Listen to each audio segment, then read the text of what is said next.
Chapter 14. The Shipwreck. One day Paddle was smothered on foaming crests and lost in deep valleys. The late fall storms for which Lake Superior is famous had overtaken him. Waves rushed with bristling manes like packs of wolves. Strong gales lashed them into bigger and bigger waves until they were higher than a house. When spray struck Paddle, it froze instantly. Near Paddle, a freighter crept out of the storm. Ice, the terror of captains and crews on the late fall runs, had made her a shapeless mass. The ship wallowed and rolled and seemed to be out of control. Then in the darkness ahead, a star flickered and flashed. A lighthouse was signaling that help was at hand. The ship seemed to find new power as the doomed men fought toward hope of land. A lifeboat appeared, rowing slowly toward the ship like a water beetle swimming toward a whale. A coiled line shot in spirals across the icy deck, was caught, and a stout cable was hauled aboard. Then the lifeboat rowed off with the other end of the cable. The ship reared up and crashed down heavily, tossing Paddle high in the air. Men ran forward along the deck just as the freighter broke in two. The boilers blew up. The stern half sank in foam and explosions, but the bow end lay on jagged rocks with men clinging to it like tired flies. Paddle, rushed forward by the surf, skidded up the beach near the lighthouse and a Coast Guard station. A lifeline that had been attached to the wrecked ship stretched to the shore, and dangling from it by a pulley above the reaching surf, a man was being hauled in by a breeches buoy. Trip by trip, the men of the lost ship were saved. Paddle, on the beach, was saved too. He had escaped Lake Superior's icy water and violent storms.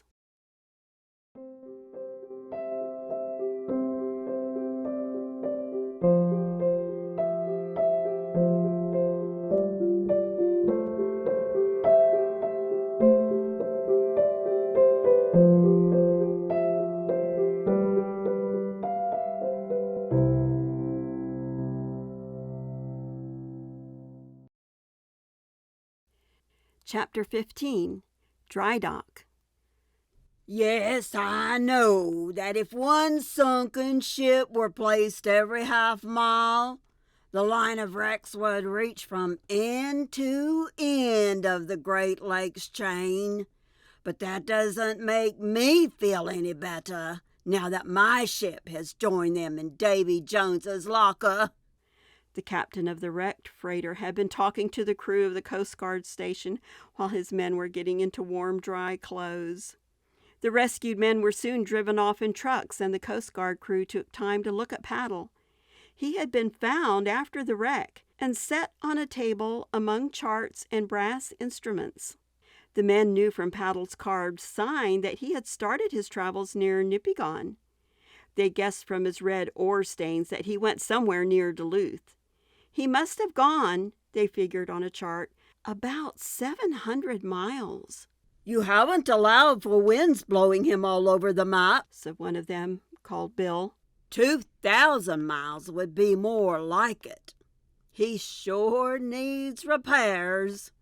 Paddle has traveled some, but he hasn't reached the sea yet. It's dry dock for him right now, or he never will.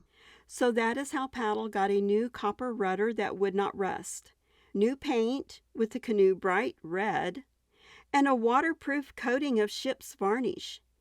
And best of all, a thick copper plate replaced the lead ballast.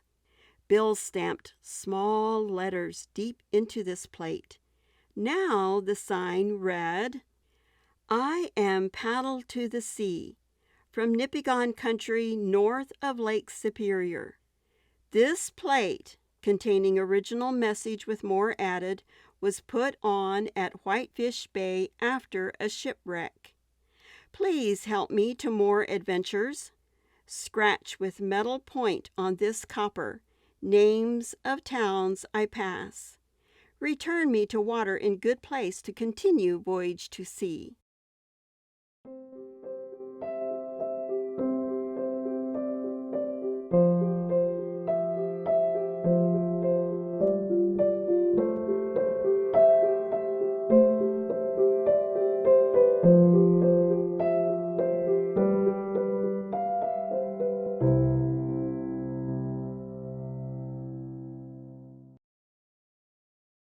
Chapter 16. By Dog Sled to the Sioux. Paddle stayed at the Coast Guard station until winter, and then Bill carried out a plan he had made. He telephoned a friend at the Sioux.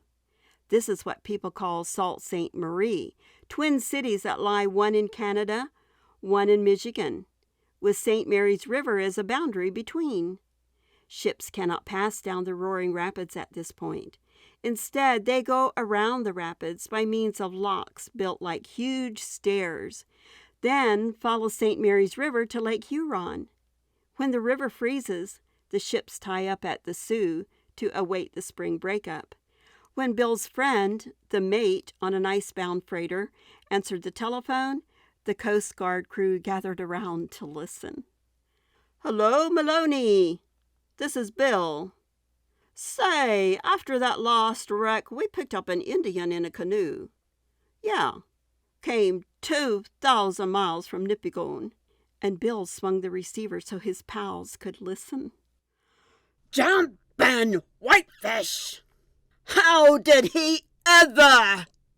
"Yeah," Bill continued, "and he doesn't speak English. Now, sometime you'll be running to Buffalo. You're to take him and his canoe with you. Hey!" The yell could be heard across the room. "My freighter doesn't take passengers! Indian! Canoe! Are you crazy?" "I'm sending him with Pierre, the trapper you're acquainted with. Goodbye." And Bill slammed down the receiver. "I guess that will worry him some," he chuckled, and everyone else roared. A few days later, Pierre tucked Paddle under his bundle of furs and was off for a 60-mile run by dog sled to the Sioux.